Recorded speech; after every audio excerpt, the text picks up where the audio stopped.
This is Kilo, and a common call that comes into lock shops every so often is when a client is trying to open or close their business and they call you and they say, I opened or I closed and my key unlocks and locks my door, but I can't remove my key. It only comes out so far.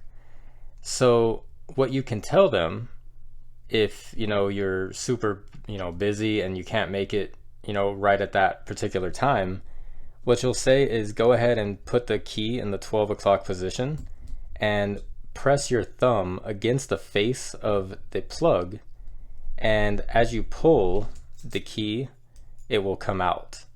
So the reason that this happens is, as a locksmith, you're going to show up, you're going to remove the set screw, and you're going to remove the mortise cylinder, and on the back you have this little cam tailpiece here, and these screws get loose over time. So what you'll do is you will remove it, you will back out these screws all the way, apply blue Loctite, never red, always blue Loctite, then you will put them back inside, tighten them down all the way. So we can see this one sticking up. And this is very common. Loctite doesn't, mean that this is never going to happen again, as this is a very commonly used, cylinder, as many employees are going to use this throughout the day sometimes. And over time, this just gets loose.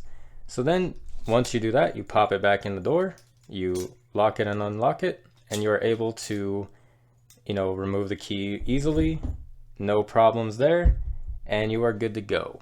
So just wanted to show you guys, this is a common call that comes to lock shops, and you're going to show up to one. I remember my first week I showed up to one of these, and because I took a course on it, I kind of knew what to expect with a mortise cylinder. But being a new locksmith, I'd never really installed or messed with these in the carpentry trade. So I was glad that I kind of knew from the course that I took. But for those of you who might not know what's going on, that's the easy fix. You won't have to stand there and troubleshoot it for a while. You just show up, take it off, tighten it down, put it back on, and you're good to go. So hopefully this video helps you guys out there. Stay safe, good luck on your jobs, and have a nice day.